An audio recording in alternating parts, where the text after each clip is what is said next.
ఐదో అధ్యాయంలో మొదటి నుంచి ఒకసారి చదువుదాం చూడండి. 1వ శ్లోకం నుంచి.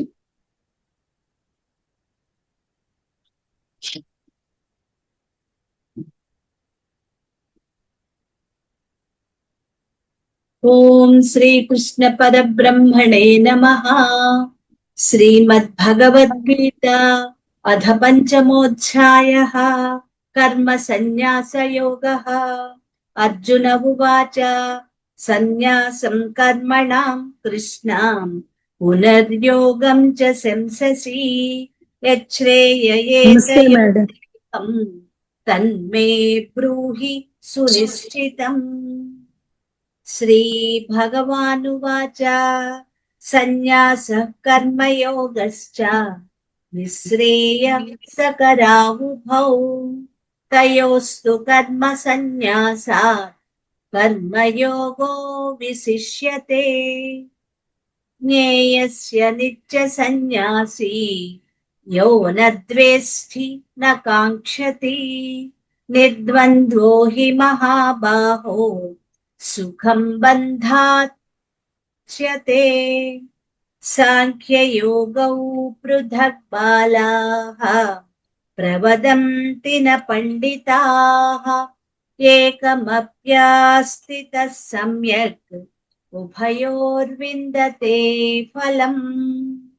యత్ సాంఖ్యై ప్రాప్యతే స్థానం తజ్యోగైరపి గమ్యతే. ఏకం సాంఖ్యం చ యోగం చ యః పశ్యతి స పశ్యతి. సన్యాసస్తు మహాబాహో దుఃఖమాప్తు మయో గతః. యోగయుక్తో మునిర్బ్రహ్మ న చిరేణాధిగచ్చతి. యోగయుక్తో విశుద్ధాత్మా విజితాత్మా జితేంద్రియః. సర్వభూతాత్మ భూతాత్మా కుర్వన్నపి న లిప్యతే. నైవ కించిత్ కరోమీతి యుక్తో మన్యేత తత్వవిత్. పశ్యన్ శృణ్వన్ స్పృశన్ జిఘ్రన్ అస్నన్ గచ్చన్ స్వపన్ శ్వసన్ ప్రలపన్ విసృజన్ గృహ్ణన్ ఉన్మిషన్ నిమిషన్నపి. ఇంద్రియాణీంద్రియార్థేషు వర్తంత ఇతి ధారయన్.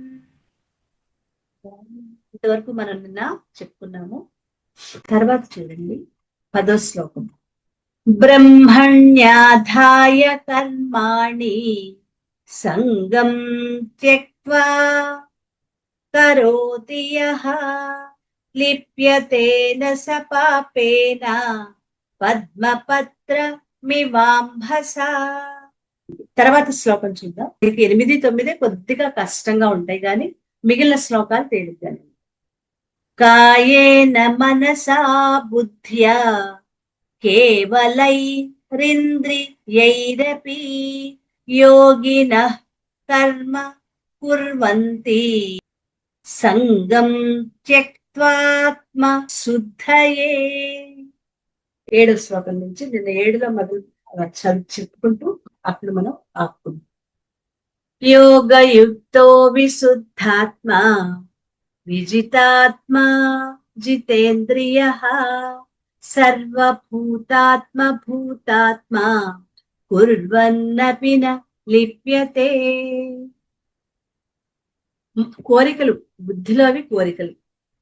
ఆ కోరికలు లేకుండా మనస్సు శాంతంగా ఉండి, అంటే బుద్ధిలో ఏ కోరికలు లేకుండా మనస్సు శాంతంగా ఉండి ఇంద్రియాలను స్వాధీనంలో ఉంచుకొని మన చెప్పు చేతలు అవి చెప్పినట్టు మనం ఉంటాం కాదు. సర్వ ప్రాణులని నావలే అంటే ఆత్మస్వరూపంగా భావిస్తూ కర్మయోగాన్ని ఆచరించే వాళ్ళు ఎలాంటి కర్మలు చేస్తున్నా వాళ్ళకి ఏ కళంకము అంటదు. అంటే బుద్ధిలో కోరికలు లేవు, మనస్సులో ఆలోచనలు లేవు, మనస్సు శాంతంగా ఉంది, మన ఇంద్రియాలు మన స్వాధీనంలో ఉన్నాయి.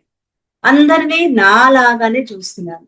నాలాగా అంటే ఆత్మ చైతన్యంగా చూస్తున్నాను. అలా భావిస్తూ నిష్కామ కర్మయోగం, కర్మయోగం అంటేనే నిష్కామ కర్మయోగం. అది ఆచరించే వాళ్ళు ఎలాంటి కర్మలు చేస్తున్నా వాళ్ళకి ఏ కళంకము, ఏ మాలిన్యము వాళ్ళకి అంటదు. అంటే కర్మలు బంధదాయకాలు. కర్మ చేశామా బంధం అయిపోతాయి. అందుకే కర్మణ బధ్యతే జంతువు అన్నారు. అయితే కర్మలను ఆచరిస్తూనే కర్మలే మనల్ని బంధిస్తాయి అని. అయితే కర్మలను ఆచరిస్తూనే కర్మయోగి ఈ బంధాల నుండి తప్పించుకుని కర్మ చేస్తాం, అది బంధంగా మారకుండా ఉండాలి. అంటే సంచిత కర్మల్లోకి వెళ్లకుండా ఉండాలి, మనకి బంధం కాకుండా ఉండాలి. అలా తప్పించుకుని క్రమక్రమంగా పారమార్థిక సన్యాసం అనే జ్ఞాననిష్ట శిఖరాన్ని ఎలా చేరుకోవాలో అంటే పరమాత్మని అన్నిటినీ వదిలిపెట్టి పరమాత్మగా ఉండిపోదు. అన్ని వదులుకుని అన్నిటిని వచ్చిన వాటిని ఏదైనా సరే, అంటే బుద్ధిలోని కోరికలు వదులుకోవాలి, మనస్సులోని ఆలోచనలు వదులుకోవాలి, ఇంద్రియాల యొక్క ఇంద్రియాల యొక్క ఇంద్రియాలను నిగ్రహించుకోవాలి, మనస్సును నిగ్రహించుకోవాలి. అప్పుడు నిష్కామ కర్మయోగం చేసినప్పుడు, అలా చేసినప్పుడు పారమార్థిక సన్యాసం, పరమాత్మగా మనం అన్ని వదులుకుని పరమాత్మగా ఉండిపోతాం. అది పారమార్థిక సన్యాసం. కొత్త పదం కదండి ఇది. పారమార్థిక సన్యాసం అనేది కొత్త పదం మనకు వచ్చింది. ఆ అనే జ్ఞాననిష్ట శిఖరాన్ని ఎలా చేరుకోవాలో మనకి ఈ శ్లోకంలో తెలియజేస్తున్నారు. మనం నిన్న చెప్పుకున్నాం, కరెంటుతో ఎలక్ట్రిసిటీ వర్క్ చేసే వాళ్ళందరూ కూడా ఏం చేస్తారు, షాక్ పట్టకుండా ఉండటానికి వాళ్ళు గ్లౌజులు వేసుకుని చేస్తారు. ఏదో మామూలు గ్లౌజ్ కాకుండా వాటికి ప్లాస్టిక్ కానీ రబ్బర్ తొడుగు కానీ తొడుక్కుని చేస్తారు. షాక్ పడితే ప్రమాదం కదా. అలాగే మనం ఇత్తడి గిన్నెలో వండాలి అంటే, పులుసు కానీ పుల్లటి పదార్థాలు వండితే ఇత్తడి గిన్నెలో వండితే కిలిం పట్టేసి అవి తింటే మళ్ళీ మనకి మోషన్స్ కానీ వామిటింగ్స్ కానీ, అంటే శరీరంలో ఆరోగ్యం దెబ్బతింటుంది. కాబట్టి అలా కాకుండా ఉండటానికి పొయ్యి మీదే వండేవారు. కాకపోతే లోపల అల్యూమినియం కళాయి వేయించేవారు. మీకు గుర్తుందో లేదో కానీ మా చిన్నప్పుడు ఊళ్ళోకి కళాయి వేసేవాళ్ళు వచ్చేవారు పల్లెటూర్లలో. అక్కడ వాళ్ళు ఈ గిన్నెలు చాలా ఉండేవి, ఇత్తడి గిన్నెలు ఎన్నో ఉండేవి. ఇంటి నిండా మరి అనేక మంది మన వాళ్ళే, ఉమ్మడి కుటుంబం కదా. ఉమ్మడి కుటుంబం అయినా కాకపోయినా ఎక్కువ మంది పిల్లలు ఉండేవారు. వాడుకునేవన్నీ కూడా ఇత్తడి గిన్నెలు ఎక్కువ వాడుకునేవారు. అందరి ఇళ్లలో కూడా అనేక చాలా చిన్న పెద్ద ఇత్తడి గిన్నెలు. అందుకని దాంట్లో లోపల కళాయి వేయించుకుని, అలా వేయించుకుని వంట చేస్తే ఆ కళాయి ఉండటం మూలాన ఆ పులుపు లాంటివి, పప్పు పులుపు పులుసు లాంటివి ఏంటంటే అవి కిలిమెక్కకుండా ఉంటాయి. కిలిం పట్టకుండా అంటే ఆ ఇత్తడి దాంట్లో కలవకుండా, రుచి మారకుండా మామూలు మనం వండుకునే రుచిలో ఉండేది. అప్పట్లో స్టీల్ గిన్నెలు చాలా తక్కువ ఉండేది. పొయ్యిల మీద స్టీల్ గిన్నెలు పెట్టేవారు కాదు. కుంపట్లు కానీ స్టవ్ల మీద కానీ పెట్టుకునేవారు కానీ పొయ్యిల మీద స్టీల్ గిన్నె పెడితే మాడిపోతుంది అని పెట్టేవారు కాదు. ఇత్తడి గిన్నెలతోటే చేసేవారు. ఎక్కువ ఇంతకు ముందు చాలా సంవత్సరాల క్రితం, ఇప్పుడు కాదు. ఉండొచ్చు, ఏదైనా అన్నను తక్కువ స్థాయిలో ఉన్నాయి. అవి బరువుగా ఉంటాయి, వాటికి సేవ ఎక్కువ అని చెప్పి ఇప్పుడు అవి వాటిని ఎక్కువ ఉపయోగించుకోవటం లేదు. అంతే. అలా ఒక ఉపాయంతో వాటిని ఉపయోగించుకునేవారు, ఉపాయాన్ని ఉపయోగించుకునేవారు.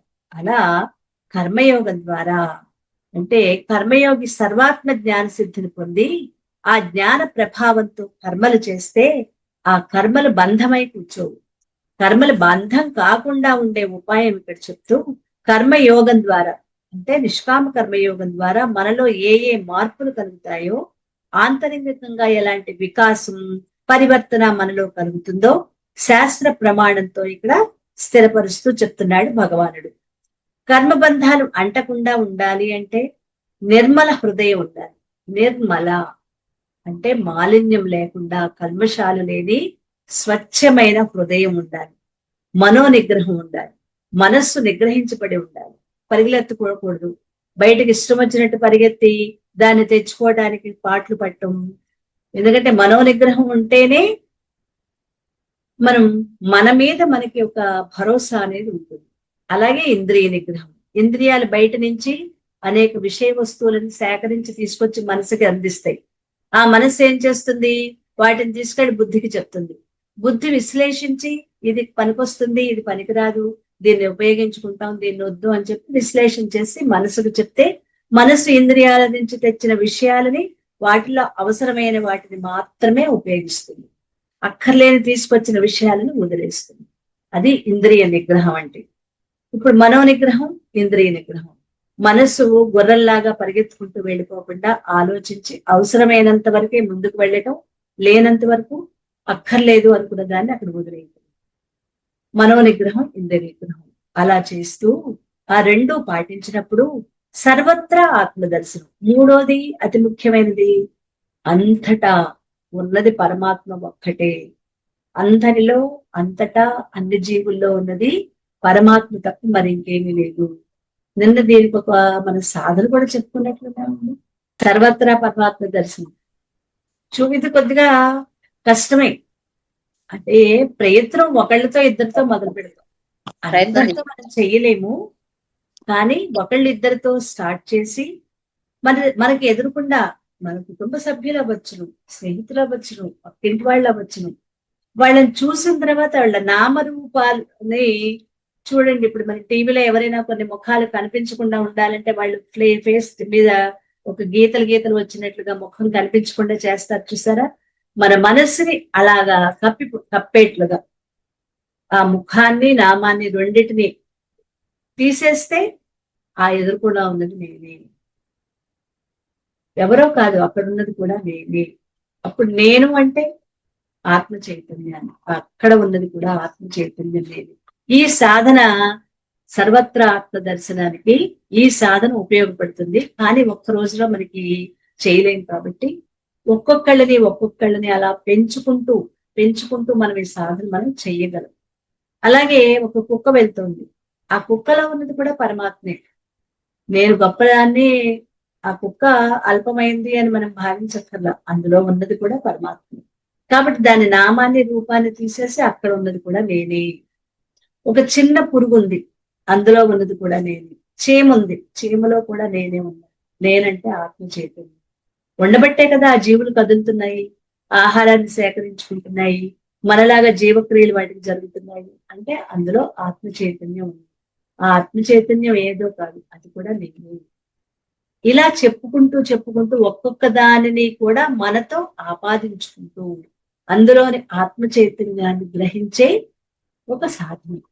అలా ఎప్పుడైతే ఆత్మదర్శనం మనం చేస్తూ ఉంటామో, ఈ లక్షణాలు కలిగి ఉంటే ఉంటూ నిష్కామ కర్మ ఆచరించాలి అని ఈ శ్లోకంలో భగవానుడు స్పష్టం చేస్తూ ఇక్కడ వివరిస్తున్నారు. విశుద్ధాత్మ, శుద్ధమైన ఆత్మ. ఎందులో శుద్ధత? బుద్ధిలో కోరికలు లేనివాడే విశుద్ధాత్ముడు.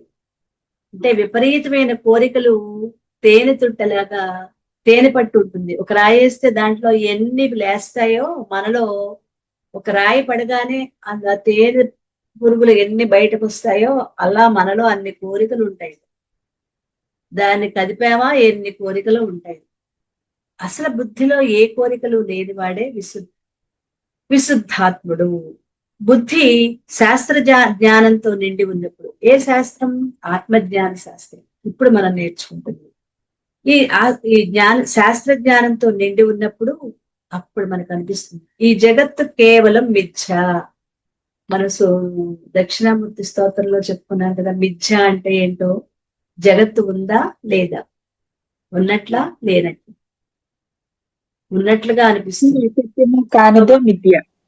మనస్సు మాత్రమే ఈ జగత్తు ఉంది అంటే అక్కడ మనస్సులో మాత్రమే ఉంది.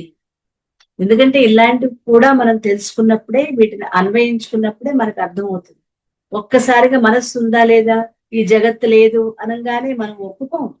కంటికి కనిపిస్తుంటే ఎలా కాదు, మీరు చెప్తున్నారు కానీ నేను ఒప్పుకోలేకపోతున్నాను. గురువు గారు చెప్పినప్పుడు నాకే అనిపించింది.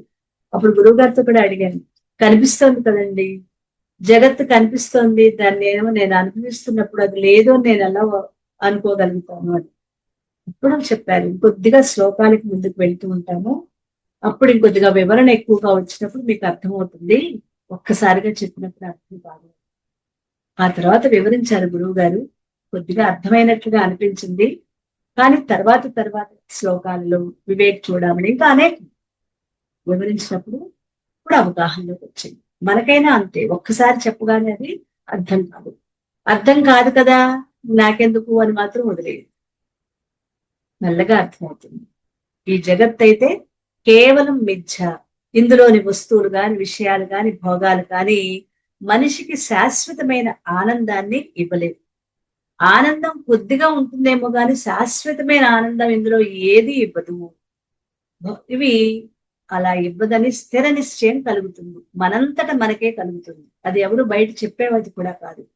కొంతకాలానికి మనం బుద్ధిలో శాస్త్రజ్ఞానం నింపుకున్నప్పుడే ఈ జగత్తు కేవలం మిథ్య అని, ఇక్కడి వస్తువులు విషయాలు నాకు ఆనందాన్ని ఏవి ఇచ్చేవి కాదు, తాత్కాలికమే అని మనకి తెలుస్తూ ఉంటుంది.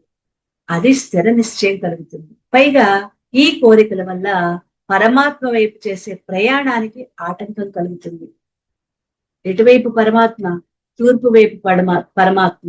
నేనేమో పడమట వైపు పరుగులు పెడుతున్నా, ప్రపంచం వైపు. మరి నేను పరమాత్మని అందుకోగలనా? ఈ ప్రపంచమే నిజం అనుకుని అటు పరుగులు పెడుతున్నా. మరి నేను పరమాత్మని అందుకోవడానికి అవకాశం ఉంటుందా? ఉండదు కదా. ప్రపంచం వైపు తిరిగితే పరమాత్మకి దూరం అవుతుంది. ఇది ఒక ఉదాహరణగా చెప్పుకున్నాం. మనం తూర్పు పడమర వైపు వెళ్ళాలి. తూర్పు వైపు వెళ్తే పరమాత్మ వైపు వెళ్తాం, పడమటి వైపు వెళ్తే ప్రపంచం వైపు వెళ్తాం. మన లక్ష్యం ఏంటి? ప్రపంచమా పరమాత్మ? చేసుకునే పరమాత్మ. తూర్పు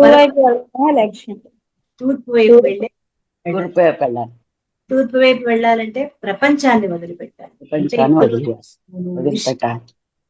ఓకే, ఇవన్నిటినీ కూడా ఇవి శాశ్వతమా? అక్కడ మనం ఆత్మవిచారణ చేయాలి. ఇవే నాకు ముఖ్యమా? ఇన్ని జన్మలుగా వీటిని అనుభవిస్తున్నాను కదా, ఇంకా అనేక జన్మలు ఎత్తాను, ఇంకా జన్మలు ఎత్తాలి. ఇటువైపు పరిగెడితే పరమాత్మ వైపు వెళ్తే జన్మలెత్తే అవసరం ఉండదు. నేను పరమాత్మగా అనుభూతి చెందుతాను. అలా ఎప్పుడైతే మనం ఆత్మవిచారణ చేసుకుంటామో అప్పుడు స్థిర నిశ్చయం కలుగుతుంది. అందువల్ల ఈ కోరికల వల్ల పరమాత్మకు వైపు చేరే ప్రయాణానికి ఆటంకం కలుగుతోందని అప్పుడు మనం గ్రహిస్తాం. దాంతో కోరికల పట్ల అనాసక్తి. అనాసక్తి అంటే అంతకుముందు కోరికలు అంటే వాటి పట్ల పరుగులు పెట్టేవాళ్ళు. పరుగులు అంటే ఏం లేదు, ఆ కోరికలు తీరేంత వరకు కూడా కృషి చేసేవాళ్ళు. ఇప్పుడు అది అవసరమా కాదా? అవసరం లేకపోతే ఇంత జీవితంలో అనుభవించాను, మళ్ళీ మళ్ళీ అదే కావాలని నేను కోరుకోవాలా? అదే రుచ, అదే స్పర్శ, అదే శబ్దమా? అవే కదా, శబ్ద స్పర్శ రూప రసగంధాలే కదా ఆ విషయాల్లో ఉన్నది. వాటన్నిటినీ నేను అనుభవించాను, అది అత్యంత అవసరమా? అది లేకపోతే నేను ఉండలేనా? ఇంతకాలం దానికోసమే కదా వెంపర్లాడాను, ఇప్పుడు కూడా అదే కావాలా అని మనంతట మనం ఎప్పుడైతే విచారణ అలా ప్రశ్నించుకుంటూ ఉంటామో దాని పట్ల ఆసక్తి తగ్గుతుంది. అదే అనాసక్తి అంటే. అప్పుడు కలిగి బుద్ధి నిర్మలంగా ఉంటుంది. ఇంకా చాలు, ఎంత తృప్తిగా ఉన్నాను, ఎంత అది మనకి 20 సంవత్సరాలు ఉందా, 80 సంవత్సరాలు ఉందా? కాదండి. ఈ జ్ఞానం కలిగినప్పుడు మనకి 15 ఏళ్ళు 20 ఏళ్ళు ఉన్నప్పుడైనా సరే ఈ విచారణ చేస్తే తృప్తి అనేది కలుగుతుంది. ఇంకా నేను ఈ లోకం చూడలేదు కదా, నాకు అప్పుడే అనాసక్తి ఎందుకు, ఈ కోరికల పట్ల నిరాసక్తి ఎందుకు? కాదు. అంత చిన్న వయసు నుంచే మనం ఆత్మవిచారణ, ఈ శాస్త్ర జ్ఞానాన్ని తెలుసుకున్నట్లయితే, ఆత్మవిచారణ చేస్తున్నట్లయితే మనకి అవసరమైన వాటినే తీసుకుంటాం. అక్కర్లేని వాటిని మనం మన నుంచి అవి వదిలిపోతున్నప్పుడు చాలా సంతోషంగా హ్యాపీగా వాటికి వీడ్కోలు పలుకుతాం. ఆ కోరికలు ఇక్కడ మన వయసుతో సంబంధం కాదండి. ఎందుకు అంటే జన్మ జన్మలుగా వాటిని పొందుతూనే ఉన్నాం, వాటి కోసమే వెంపర్లాడి ఇప్పుడు వాటిని వదులుచుకుంటున్నాం అంతే. ఎందుకు వదులుచుకుంటున్నాము? జన్మలు తగ్గించుకోవటం కోసం, పరమాత్మ వైపు తిరగటం కోసం. ఇది నా లక్ష్యం. నా లక్ష్యాన్ని నేను అందుకోవాలంటే ఇన్ని జన్మలుగా వీటి కోసం పరుగులెత్తాను, ఇంకా చాలు. ఇప్పుడు నా లక్ష్యాన్ని నేను ఈ జన్మలోనే అందుకోవాలి. అలాగని ఏది వదిలిపెట్టాం. సంసారంలోనే ఉంటాము అంటే కుటుంబంలోనే ఉంటాము, ఇక్కడ ఉద్యోగాలు చేసుకుంటాము, అన్ని పనులు చేస్తాం. మనస్సును అందులోకి దూరనివ్వకుండా ఆ వచ్చిన వాటిని పరమాత్మ ఇచ్చిన ప్రసాదంగా భావిస్తాం. నిజంగా మనం అనుకున్న దానికంటే, మనం ఊహించిన దానికంటే ఒక పని చేసాం, వదిలేసాం, మర్చిపోయాం. దాని తర్వాత ఎప్పుడో మనకి అత్యద్భుతమైన ఫలితం వచ్చింది. అప్పుడు గ్రహిస్తాం పరమాత్మ ఎంతటి అద్భుతమైన ఇచ్చారు, నేను ఊహించదు కూడా లేదు. మీకు సమర్పణ చేసిన తర్వాత నాకు ఇంకా దాని ఊహ లేదు.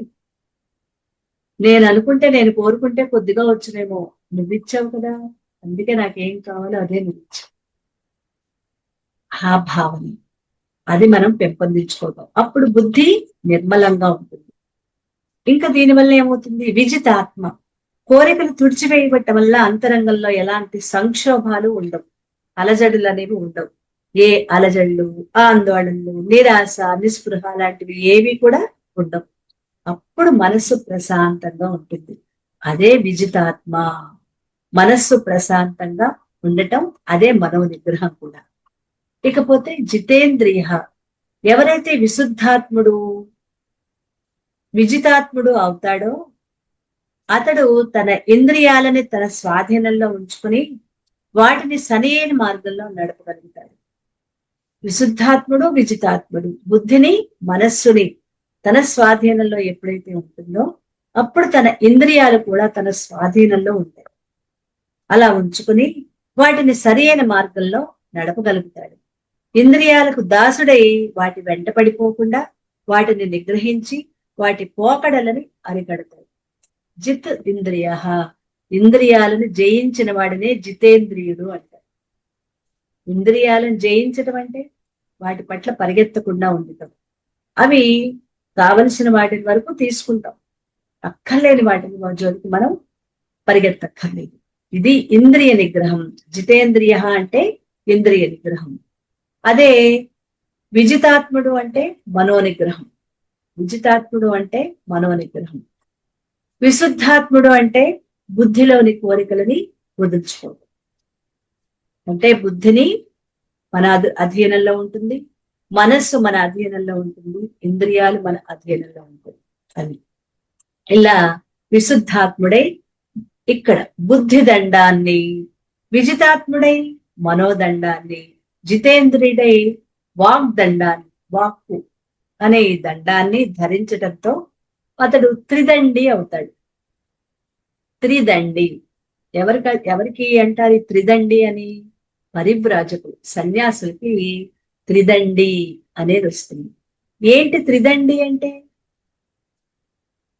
దండి అంటే ఒక కర్ర పుల్ల, 3 కర్రలు ఉంటాయి. కలిపి 3 కర్రలు కలిపి వాళ్ళు ఆ త్రిదండులు అవుతారు. ఇక్కడ త్రిదండి అంటే మనకి ఏ కర్రములు అవసరం లేదు.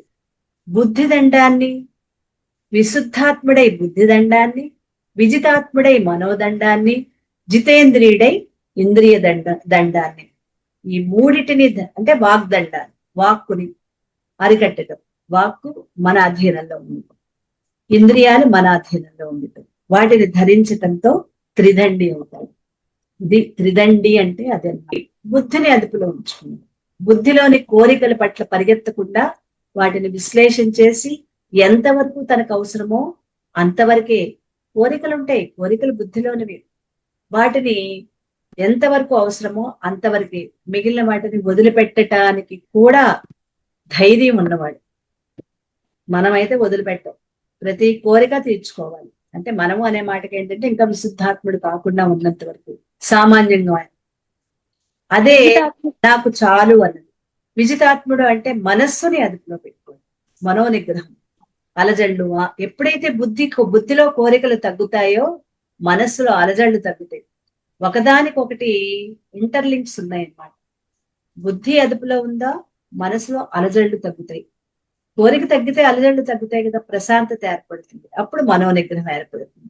ఈ 2 నిగ్రహాలు ఎప్పుడు ఏర్పడ్డాయా? ఇంద్రియ నిగ్రహం, అదే జితేంద్రియ. ఈ 3 దండాల్ని పట్టుకున్నవాడే త్రిదండి. సన్యాసి దండాన్ని ధరించటంలో ఆంతర్యం ఇదే. సన్యాసి ఈ కర్ర ఎందుకు పట్టుకుంటారు అంటే ఆ మూడిటిని జయించిన వాడే త్రిదండి. ఈ మూడిటిని జయించిన వాడు, సాధించిన వాడే త్రిదండి. 3 కర్ర ముక్కలు లాంటివి పట్టుకుంటే వాడు త్రిదండి కాదు. వాళ్ళు ఈ మూడిటిని నేను జయించాలనే గుర్తు కోసం వాళ్ళు వాటిని పట్టుకుంటారు. మొదట్లో వాళ్ళు సన్యాస ఆశ్రమాన్ని స్వీకరించినప్పుడు వాళ్ళు ఈ 3 జయించలేదు. వాళ్ళకి ప్రతిరోజు గుర్తు చేయటానికి అవి ఉన్నాయి. అందుకని పట్టుకుని ఏం చేస్తారు వాటిని? తన జీవిత కాలంలో వాటిని వదిలేస్తారు, ఈ మూడిటిని. అప్పుడు విజితేంద్రియుడు, విశుద్ధాత్ముడు, విజితాత్ముడు, జితేంద్రియుడు అవుతాడు. అయిన తర్వాత ఇంక వాటితో వాటికి పని ఉండదు.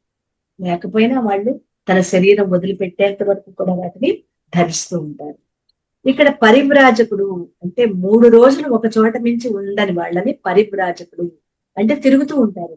సన్యాసులే, సన్యాసంలో పేర్లు ఉన్నాయి. వాళ్ళు ఎందుకు, ఎవరికి ఆ పేర్లు ఎందుకు అంటే, పరివ్రాజకుడు అంటే 3 రోజుల కంటే ఎక్కువ ఆ ప్రదేశంలో అక్కడ ఉండని వాళ్ళని పరివ్రాజకుడు. అలాగే హంస అంటే పరమహంస, హంస అంటారు కదా. 5 ఇళ్లలో మాత్రమే భిక్ష అడిగి తీసుకునేవాళ్ళు. ఎక్కడ పడితే అక్కడ భిక్ష తీసుకుని వాళ్ళు 5 ఇళ్లలో 5 ఇళ్లకి వెళ్ళారు. ఇచ్చారా 5 ఇళ్లలో? సరే సరే. అందులో 2 ఇవ్వలా, 3 ఇచ్చారు భిక్ష, అంతవరకే తీసుకుంటారు. ఇంకో 2 ఇళ్లకు వెళ్ళరు. ఎందుకు? 5 ఇళ్లకి వెళ్ళారు, 3 ఇచ్చారు భిక్ష, 2 ఇవ్వలా. ఆ 3 ఇచ్చిన దాన్నే తీసుకుంటారు. ఇవాళ 5 ఇళ్ళు నాకు 2 ఇవ్వలేదు కదా, ఇంకో 2 ఇళ్ళు తెచ్చుకుందామని కూడా వాళ్ళు వెళ్ళరు. అలా 5 ఇళ్లకి వెళ్ళి భిక్ష తెచ్చుకునే వాళ్ళే హంసలు. పరమహంస అంటే 3 ఇళ్లలోనే భిక్ష స్వీకరించారు. పరమహంస, హంస, పరివ్రాజకులు అందరికీ కూడా ఈ సన్యాసులు చాలా వాళ్ళు నియమనిష్టలు కలవాలి. అలా ఆహారం కోసం వెంపర్లాడకుండా ఏది దొరికితే దానితోనే భుజించి తన జీవిత లక్ష్యమైన మోక్షాన్ని పొందడానికి ప్రయత్నం చేసే వాళ్ళే ఈ సన్యాసులు. సర్వసంగ పరిత్యాగులు వాళ్ళే అన్నమాట.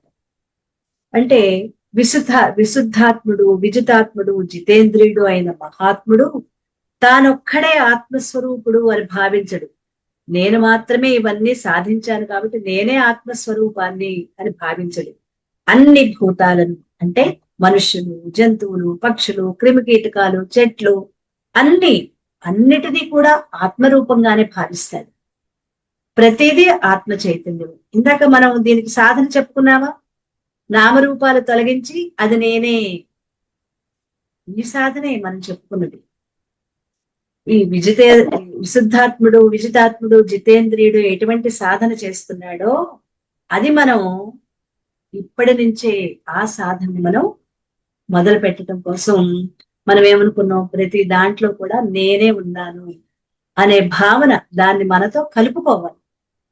అందులో ఉన్న చైతన్యమే నేను, నేనే ఆ చైతన్యాన్ని, అందులో ఉన్నది కూడా అలా కలుపుకుంటూ ఉన్నప్పుడే అంతటా ఆత్మ చైతన్యాన్ని, తాను పరమాత్మను దర్శించగలుగుతాడు. అలా అన్ని ఆత్మస్వరూపంగా భావిస్తాడు. అతడే సర్వత్రా ఆత్మనే దర్శిస్తూ ఉంటాడు. సముద్రంలోని ఒక అలకి ఒక చక్కటి ఉదాహరణ. ఒక అలకి జ్ఞానోదయం అయింది. తన యథార్థ స్వరూపం సముద్రమే. ఆ అల ఏమనుకుంటోంది ఇప్పుడు? నేను ఏదో కాదు, సముద్రం కంటే వేరు కాదు నేను కూడా సముద్రాన్నే అనుకుంది ఆ అల. తన యథార్థ స్వరూపం సముద్రమే అని అది వెంటనే అనుకుని, వెంటనే తన వెనక వస్తున్న వేరొక అలని చూసి అది కూడా సముద్రమే కదా. ఇప్పుడు ఈ అలనైన నేను సముద్రమైనప్పుడు నా వెనకాల వస్తున్న అలలు, నా ముందు ఉన్న అలలు, అవి కూడా ఏంటి? సముద్రమే కదా అని అంటే తానే కదా అని అనుకుంది. అలాగే నా నిజస్వరూపం ఆత్మ అని తెలుసుకుంటే ఇక నాకు అంతటా ఆత్మ దర్శనమే, ఆత్మే. నాకు ఇతరులకి ఏ తేడా ఉండదు. అన్ని ప్రాణుల యథార్థ స్వరూపం నా స్వరూపమే అని భావిస్తాడు ఈ విశుద్ధాత్ముడు. ఈ జ్ఞాన ప్రభావంతో సర్వభూతాత్మ భూతాత్మ సత్యము ఉన్నదంతా, సర్వము అంతటా ఉన్నది అదే సత్యం. ఆ సత్యమే పరమాత్మ. సర్వము ఉన్నది ఆత్మ చైతన్యం, అంతటా ఉన్నది అదే పరమాత్మ అనే జ్ఞానంతో ఇక ఏ కర్మలు చేసినా అతడు యోగయుక్తుడు.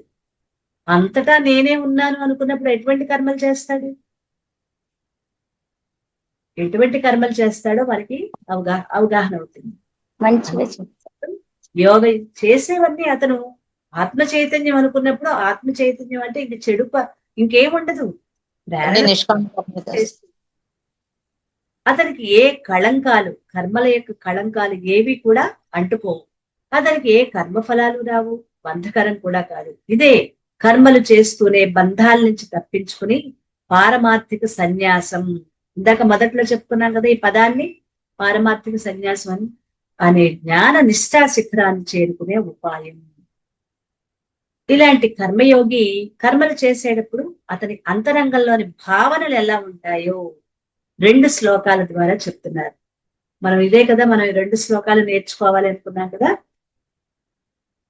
నైవ కించిత్ కరోమీతి యుక్తో మన్యేత తత్వవిత్ పశ్యన్ శృణ్వన్ స్పృశన్ జిఘ్రన్ అస్నన్ గచ్చన్ స్వపన్ శ్వసన్ ప్రలపన్ విసృజన్ గృహ్ణన్ ఉన్మిషన్ నిమిషన్నపి ఇంద్రియాణీంద్రియార్థేషు వర్తంత ఇతి ధారయన్. ఈ పదాలకు అర్థాలు తెలుసుకుందాం. చూస్తున్నప్పుడు, పశ్యన్ అంటే చూస్తున్నప్పుడు, పశ్యన్ అంటే చూస్తున్నప్పుడు, శృణ్వన్ వింటున్నప్పుడు, రెండో దానికి వింటున్నప్పుడు, స్పృశన్ స్పృశ అంటే తాకుతున్నప్పుడు, ముట్టుకుంటున్నప్పుడు, స్పృశించటం. వీటి పదాలను కూడా కొద్దిగా జాగ్రత్తగా అవగాహన చేసుకోండి. పశ్యన్ అంటే చూస్తున్నప్పుడు,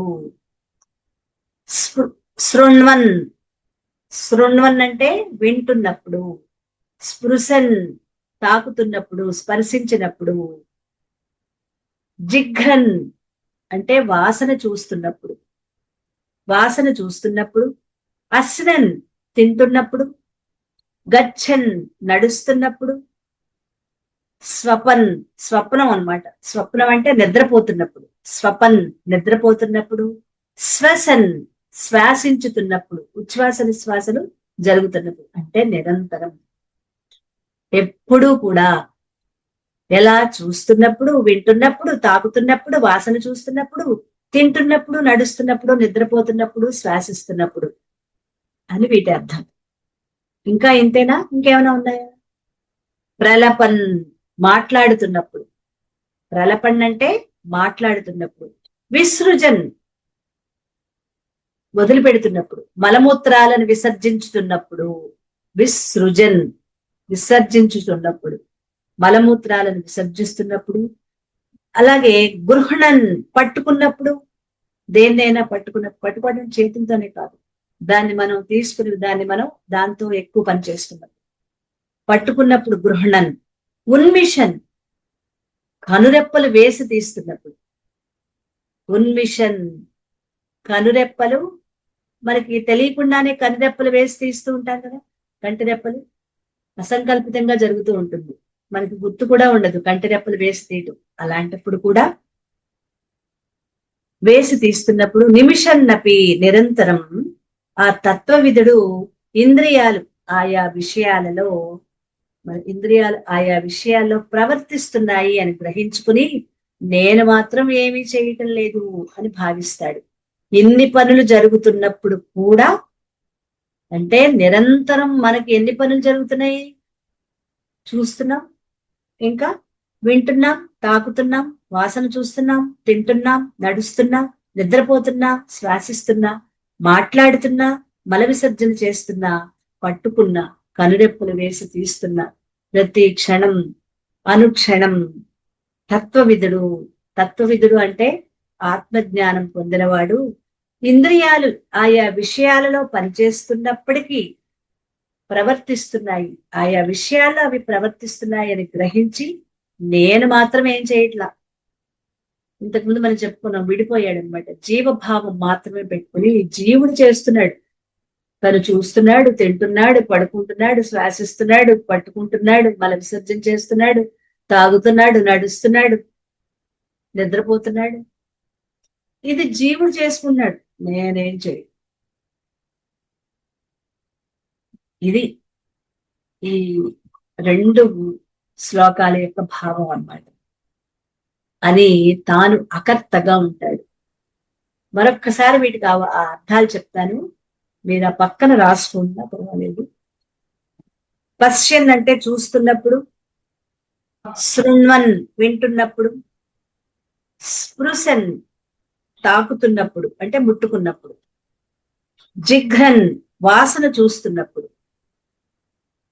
అస్నన్ తింటున్నప్పుడు, గచ్చన్ నడుస్తూ ఉన్నప్పుడు, స్వపన్ నిద్రిస్తున్నప్పుడు నిద్రపోతున్నప్పుడు, శ్వసన్ శ్వాసిస్తున్నప్పుడు ఉచ్ఛ్వాస నిశ్వాసనప్పుడు, ప్రలపన్ తర్వాత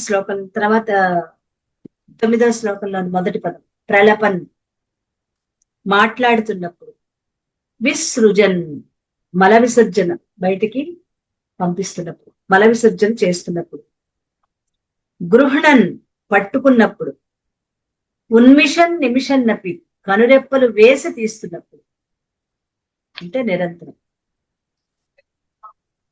ఉన్మిషన్ నిమిషన్ నపి అంటే కనురెప్పలు వేసి తీస్తున్నప్పుడు కూడా తత్వవిధుడు అంటే ఆత్మజ్ఞాని ఇంద్రియాలు ఆయా విషయాలలో అవి పనిచేసుకుంటున్నాయి, ప్రవర్తిస్తున్నాయి అని గ్రహించుకుని నేను మాత్రం ఏమీ చేయటంలా, నేనెవరిని? ఆత్మ చైతన్యం, నేను అకర్తని, నేనేం చేసేవాడిని కాదు, అనుభవించేవాడిని కాదు, ఇదే అన్ని పనులు అని భావిస్తాయి. తత్వవిధుడు అంటే అంతఃకరణ శుద్ధి పొందినవాడు, ఇంద్రియాలు మనస్సు తన అధీనంలో ఉంచుకుని అందరినీ తనలోను తనని అందరిలోనూ చూడగలిగేవాడు. ఇందాక చెప్పుకున్నాం, ఈ సాధన కూడా చెప్పుకున్నాం, తనని అందరిలోనూ అందరిలో తనని చూస్తున్నవాడు, ఉన్నదొక్కటే ఆత్మని, అది తానే అని గ్రహించి ఆత్మయందు నిలకడగా ఉన్న తత్వం తెలిసినవాడు, ఉన్నదంతా ఒక్కటే, ఇన్ని లేవు, అదే నేను, అదే ఆత్మ చైతన్యం.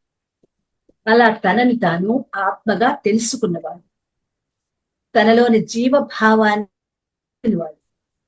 జీవభావం అంటే నేను ఆత్మ చైతన్యాన్ని, ఇదేం చేసుకుంటోంది అంటే నేనేం చేసుకునేవాడిని కాదని విడిపోయిన వాడు, ఆత్మగా తెలుసుకుని విడిపోయిన వాడు.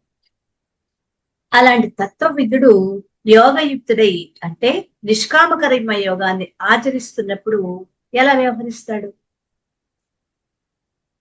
అది ఎలా చేయ అతడు కన్ను చూస్తున్నా, చెవి వింటున్నా, చర్మం స్పర్శిస్తున్నా, ముక్కు వాసన చూస్తున్నా, నాలుక రుచులు చూస్తున్నా, పాదాలు నడుస్తున్నా, చేతులు పట్టుకున్నా, వాక్కు మాట్లాడుతున్నా, ప్రాణం ఉచ్ఛ్వాస నిశ్వాసను జరుపుతున్నా, గుదేంద్రియాలు జలాన్ని మలాన్ని విసర్జిస్తున్నా, ఉపప్రాణ వాయువులు కంటిరెప్పలు వేసి తీస్తున్నా, వీటి గురించి లఘువాయువులు చెప్పుకున్నాం కదా, అవి కూడా ఆయా ఇంద్రియాలు ఆయా విషయాలలో ప్రవర్తిస్తూ వాటి పనులు అవి చేసుకుంటున్నాయి, నేను మాత్రం కేవలం సాక్షిగా ఉన్నాను అని అనుకుంటాడు. నేను అకర్తని, అభోక్తని, అసంగుణ్ణి, నాకు సంఘభావం లేదు వీటితో. అంటే అంతకుముందు ఇవే నేను అనుకున్నాను, ఇప్పుడు వాటికి నాకు ఎటువంటి సంబంధం లేదు, అవి పనులు అవి చేసుకుంటాయి, నాకు వాటితో సంబంధం లేదు, అసంగుణ్ణి అనే నిశ్చయ జ్ఞానంలో ఉంటాడు తత్వవిధుడు. తత్వవిధుడు అంటే ఆత్మజ్ఞానం, ఆత్మజ్ఞానం పొందినవాడు. జీవితంలో తప్పక చేయవలసిన ఈ కర్మలు చేస్తున్నా నేను చేస్తున్నాను అనే కర్తృత్వ అభిమానం లేనివాడు. ఇవి నేను చేస్తున్నాను, మరి అవేమీ లేవు, ఇవి అవి చేసుకుంటున్నాయి, నేను కేవలం సాక్షిగా ఉన్నాను. దానికే ఇక్కడ ఒక సాధన కూడా చెప్తున్నారు, నిరంతర సాధన. బాహ్యంలో కర్మలు చేద్దాం, మనందరం కూడా ఇప్పుడు చెప్పిన కర్మలన్నీ, కన్ను చూడటం, చెవి వినటం, చర్మం స్పర్శించటం, ముక్కు వాసన చూడటం చెప్పారు కదా, ఇవన్నిటినీ మనం చేస్తాం. కానీ అంతరంగంలో అంటే నాలో నేనేం కాదు, నేను ఆత్మ చైతన్యాన్ని అనుకోవాలి. దీనికే ఒక సాధన పేరు పెట్టుకున్నాం, ఇది చేస్తోంది సాక్షి భావన, ఇది చేసుకుంటోంది, నాకేం సంబంధం లేదు, నేను కేవలం సాక్షిగా చూస్తున్నాను, నేనైతే ఏమి చెయ్యి. ఇది మనం చేసే సాధన. అతడు కర్మలను సన్యసించడు, కర్మలేమి వదిలిపెట్టలా, కర్మలతో సంఘభావాన్ని సన్యసించాడు. చేసేటప్పుడు నేను చేస్తున్నాననే భావన వదిలేశాడు. నేను ఆత్మ చైతన్యాన్ని, చేసేది నేను కాదు, ఇది చేసుకుంటోంది ఆ సంఘభావాన్ని, సంఘభావం అంటే అర్థమైందా ఇప్పుడు? ఏదైనా పని చేసేటప్పుడు నేను లేకపోతే ఒక్క పని అవ్వదు. ఇల్లు చూడు ఎలా పడితే అలా పడేస్తారు.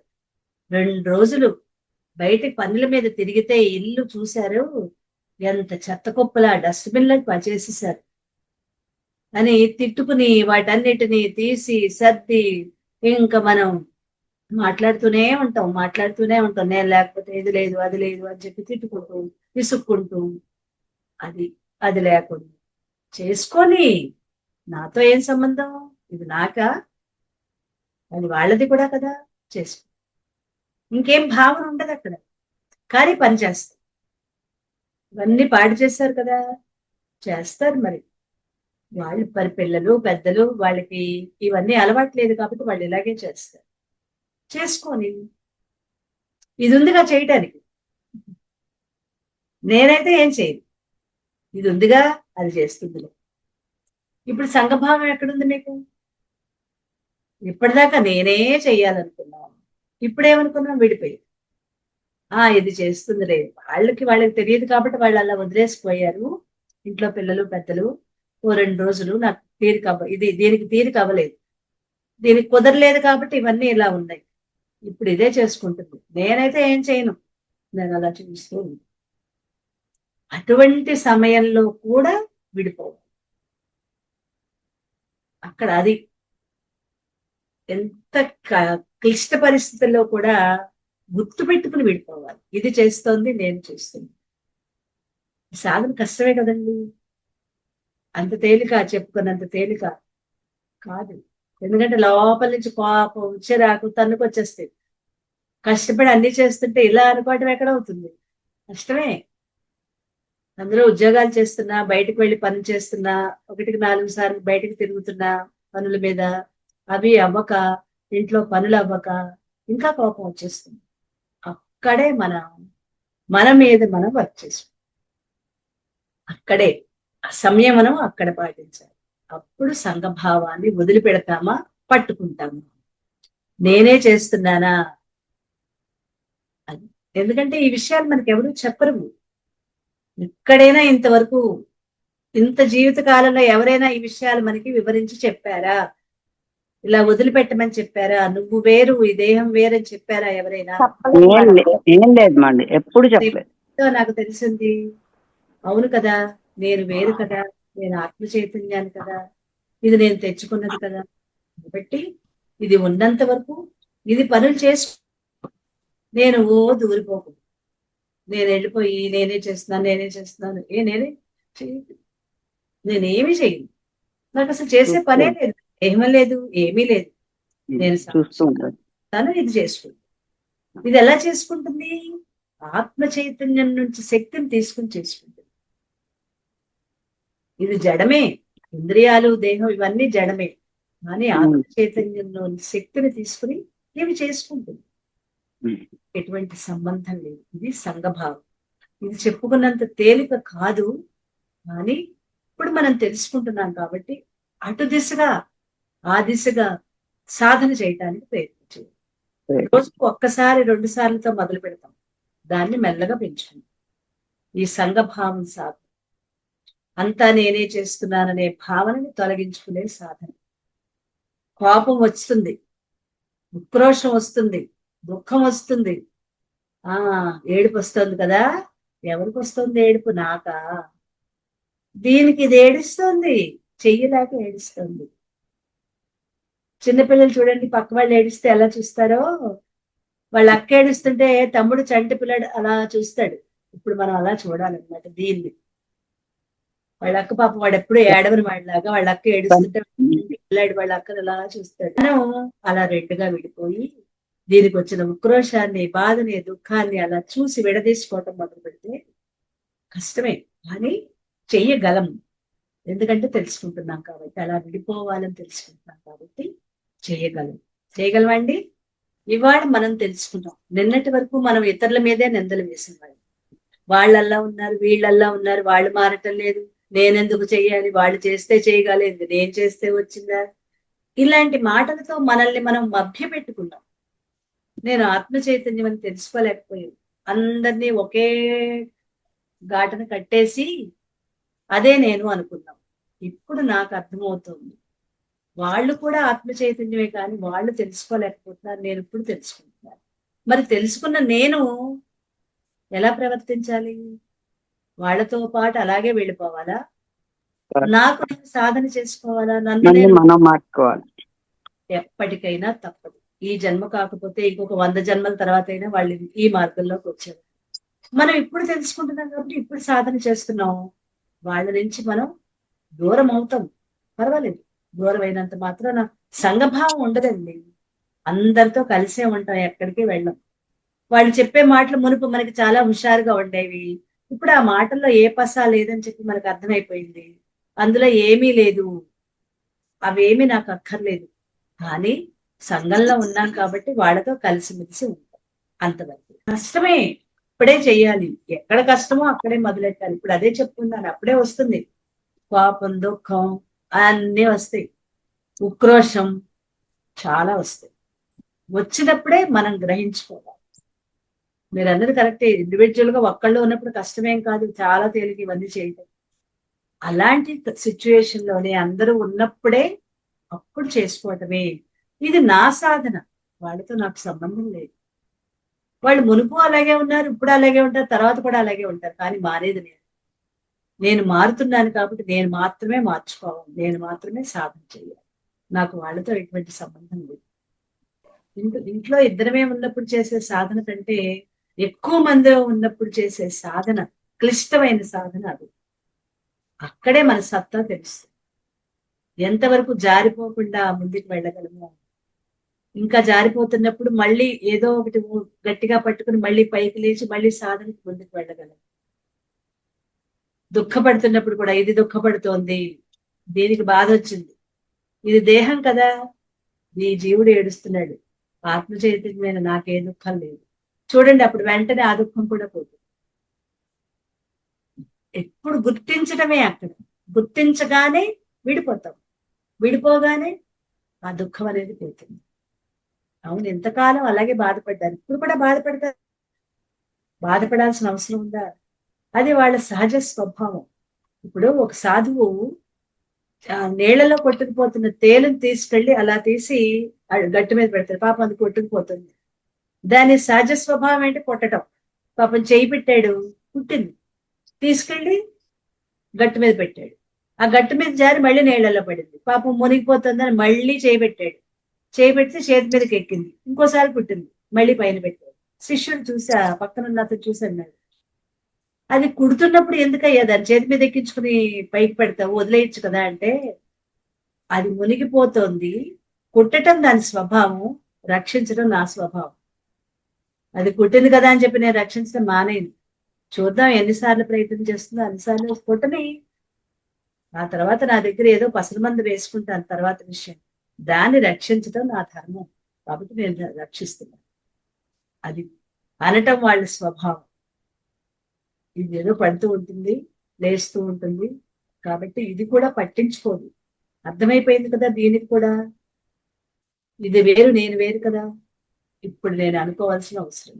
అలా మెల్లగా ఒక్కొక్కటి ఒక్కొక్కటి, ఒకేసారి కాదు, ఒక్కొక్క దాన్ని నుంచి విడిపోవాలి. మీరు అన్నది చాలా కష్టమైన విషయమే. అక్కడే మన సాధనని మనం పెంపొందించుకోవాలి.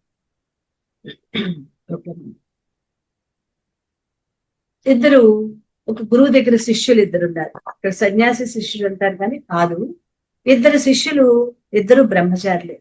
ఇద్దరు పక్కనున్న గ్రామానికి నడిచెడుతున్నారు. మధ్యలో ఒక చిన్న ఏరు పారుతోంది. వాళ్ళు అలా ఏటి దగ్గరికి రాగానే అక్కడ బాగా ప్రవహిస్తుంది ఆ ఏరు, రక్షించండి అంటూ ఒక స్త్రీ ఆర్తనాదం వినిపించింది. ఆ శబ్దం వచ్చిన వైపు చూడగా ఏటిలో కొట్టుకుపోతున్న ఒక యువతి కనిపించింది. ఆమె ఒడ్డుకు రాలేక, ఎందుకంటే ఆమెకి ఈత చేత కాదు, సతమతం అవుతుంది. వెంటనే ఈత వచ్చిన ఇద్దరిలో ఒక బ్రహ్మచారి ఆ ఏటిలో కొట్టుకుపోతున్న ఆమెను పట్టుకుని భుజాల మీద ఎక్కించుకుని ఒడ్డుకు చేర్చి అంతవరకు తాగిన నీటిని కక్కించి ఆమె సేద తీరగానే ఎవరి దారిన వాళ్ళు వెళ్ళిపోయారు. ఇప్పుడు ఇద్దరు స్నేహితులు కదా, ఇద్దరు బ్రహ్మచారులు కదా, శిష్యులు. వాళ్ళు ఏరు దాటి నడక సాగిస్తున్నారు. అయితే ఆ పక్కనున్న వ్యక్తి ఆ బ్రహ్మచారిని ఒకటే నస పెట్టడం మొదలు పెట్టాడు. నువ్వు బ్రహ్మచారి, స్త్రీని తాకకూడదు, అందులోనూ వయసులో ఉన్న స్త్రీని తాకావు. ఊరికే తాకటం కాదు, భుజాల మీద ఎక్కించుకున్నావు, నీటి ఒడ్డుకు తీసుకొచ్చి ఆమె శరీర అవయవాలు తాకావు. ఇదంతా నీకు తగునా? నీ పవిత్రత ఏమైపోతుంది అని అంటం మొదలు పెట్టాడు. 2 రోజులు గడిచినా అదే గొడవ, అదే గొడవ, అదే నస, అదే చర్చ. ఆ యువతి వయసుని, ఆమె అందాన్ని, ఆమె అవయవ సౌష్ఠవాన్ని వివరంగా వర్ణిస్తూ అతడు తన తప్పుని పదే పదే ఎత్తి చూపిస్తున్నాడు స్నేహితుడు. అయినప్పటికీ అతను పెద్దవాడు నాకంటే, ఎందుకు అతన్ని నేను ఆ మాటలు పట్టించుకోవటం అని ఆ ఇంకొక వ్యక్తి, అంటే ఇంకొక సన్యాసి కాదు, ఇంకొక బ్రహ్మచారి పట్టించుకోలేదు. రక్షించిన కుర్రవాడు పట్టించుకోకుండా గౌరవభావంతో ఊరుకున్నాడు. కానీ ఆ స్నేహితుడు ఊరుకున్నాడు, ఆ జిడ్డులా పట్టుకుని వదలకుండా విషయాన్ని పదే పదే పదే పదే గుర్తు చేస్తున్నాడు. చివరికి విసిగి వేసారిపోయిన బ్రహ్మచారి అన్నాడు, స్వామి, నేను ఆమెను 2 నిమిషాలే మోసాను, మీరు మాత్రం 2 రోజుల నుంచి ఇంకా మోస్తూనే ఉన్నారు. నేను అక్కడికక్కడ ఆ పని పూర్తయిపోగానే నేను మర్చిపోయాను, నాకు ఇంకా ఆ విషయమే గుర్తులేదు. మీరెందుకండి అన్నిసార్లు దాన్ని గుర్తు తెచ్చుకుని దాన్ని మోస్తున్నారు? అది కాదు, ఇప్పుడు కర్మని సన్యసించటం అనే మాటకు అర్థం కర్మతో సంఘభావాన్ని సన్యసించాలి. నేను దాన్ని అప్పుడే సన్యసించేశాను, వదిలేశాను. మీరు ఇంకా పట్టుకుని దాన్ని ఇంకా వదిలిపెట్టకుండా ఆ భావాన్ని, భావ సన్యాసాన్ని, ఆ భావాన్ని అలా గట్టిగా పట్టుకున్నారు. మీరు నిజమైన సన్యాసి కాదు అని అతనికి వివరించి చెప్తాడు. ఆ కర్మ చేయటం అయిపోయింది, దాన్ని నేను వదిలేశాను. మీరు చూసిన మీరేం చేశారు? దాన్నే ఇంకా 2 రోజుల నుంచి గట్టిగా మోస్తున్నారు. దాన్ని వదిలిపెట్టారు. మన అవసరం ఎంతవరకు అంతవరకు చేశాక దాన్ని వదిలిపెట్టేయాలి. భావ సన్యాసం కాదు, ఇంకా భావాన్ని మోయకండి అని చెప్తూ, కర్మను సన్యసించటం కాదు, కర్మతో సంఘభావాన్ని సన్యసించాలి. భావ సన్యాసం ముఖ్యం. ఆ భావాన్ని అంటూ, ఈ పని నేను చేస్తున్నాను, ఇది నేనే చెయ్యాలి, నేను తప్ప దీన్ని నిర్వహించగల వాళ్ళెవరు అనే భావన ఉండి కర్మను సన్యసించినా చెయ్యకపోయినా అతడు సన్యాసి కాదు. ఇందాక మనం చెప్పుకున్నాం, నేను తప్ప ఎవరు చేస్తారు, నేను లేకపోతే వీళ్ళకి నిమిషం గడవదు, 2 రోజుల నుంచి నేను పట్టించుకోలేదు, ఇల్లంతా ఇంత ఉంది అని మనం ఎలా అనుకుంటాం? అలాగా మనం అది వదిలిపెట్టాలి. నేను చేస్తున్నాను అనే భావనని వదిలిపెట్టాలి. అలా మిథ్యాచారి అవుతాడు. అలా వదిలిపెట్టకుండా ఉంటే ఎటు కాకుండా అవుతాడు. కర్మ చేయకపోయినా దాన్ని మనసుకు పట్టించుకుని ఎప్పుడు దాన్ని తలుచుకుంటూ ఉంటే అతడు కపట సన్యాసి. అంటే వదిలించుకున్నట్టుగా కనిపిస్తాడు కానీ వదిలిపెట్టాడు, మనసులో దాన్ని తలుచుకుంటూనే ఉంటాడు. రక్షించడానికి దిగకపోయినా అన్ని పరిశీలించే పనిలో నిమగ్నమైన రెండవ వ్యక్తి కూడా కపట సన్యాసి. రక్షించిన వాడు అసలు సన్యాసి, పక్కన చూసిన వాడు కపట సన్యాసి. ఎందుకు? ఇంకా దాన్ని మోస్తూనే ఉన్నాడు, దాన్ని ఇంకా గుర్తు చేస్తూనే ఉన్నాడు. కర్మ సన్యాసం కాదు ఇక్కడ, భావ సన్యాసం ముఖ్యం. కర్మలను సన్యాసించడమే కాకుండా దానికి సంబంధించిన భావనలు ఇంకా చేస్తూ ఉంటాం కాకుండా అక్కడ వాటిని కూడా వదిలిపెట్టేయాలి. అది భావ సన్యాసం అంటే. అది దాన్ని మళ్ళీ మళ్ళీ మళ్ళీ మళ్ళీ తలుచుకోవటం కాదు. ఆ పని అక్కడికి అయిపోయింది, దాన్ని వదిలేయాలి. మళ్ళీ వెనక్కి వెళ్ళి దాన్ని తలుచుకుని ఎంత పని చేశాను అంత పని చేశాను అనుకోవటం అది సన్యాసం కాదు, వదిలిపెట్టడం కాదు. అది కూడా వదిలిపెట్టగలగాలి. అదే నిజమైన సన్యాసం, అదే నిజమైన తత్వవిధుడైన యోగి చేయవలసింది అంటూ, దేహేంద్రియ మనోబుద్ధులకు అతీతమైనదే ఈ ఆత్మ. ఈ దేహేంద్రియాలను వాటి యొక్క వృత్తులని కేవలంగా, అంటే కేవల సాక్షిగా చూస్తుంది ఆత్మ. ఇవి దేహము, మనస్సు, బుద్ధి ఏం చేస్తున్నా అది పట్టించుకోదు, కేవలం సాక్షిగా చూస్తుంది. ఈ ఆత్మే జీవుని అసలు స్వరూపం. అసలు జీవుని యొక్క స్వరూపం ఏది? ఆత్మ చైతన్యం. అయితే అజ్ఞానం వల్ల జీవుడు తన అసలు స్వరూపమైన ఆత్మని మర్చిపోయి, నేను ఆత్మని అని మర్చిపోయి ఈ దేహము, ఇంద్రియాలు, మనస్సు, బుద్ధి వీటితో తాదాత్మ్యం, అంటే ఇదే నేను, ఈ దేహమే నేను, నేను కాబట్టి చేస్తున్నాను, నేను కాబట్టి నడుస్తున్నాను, నేను కాబట్టి వెళ్ళి అంత దూరం వెళ్ళి ఉద్యోగం చేసి వస్తున్నాను, నేను కాబట్టి అక్కడికి వెళ్ళి ఈ పనులన్నీ చేసి వస్తున్నాను, అలా తాదాత్మ్యం చెంది ఈ దేహమే నేను, ఈ మనస్సే నేను, ఈ బుద్ధే నేను అని భ్రమపడుతూ అవి చేసే పనులు, ఆలోచనలు వాటన్నిటినీ చేస్తున్నాను అనే కర్తృత్వ బుద్ధితో ఉండేవాడు సామాన్యుడు. ఇమ్మర్స్ అయిపోయి దాంట్లో ఇన్వాల్వ్ అయిపోయి ఉన్నవాడే సామాన్యుడు.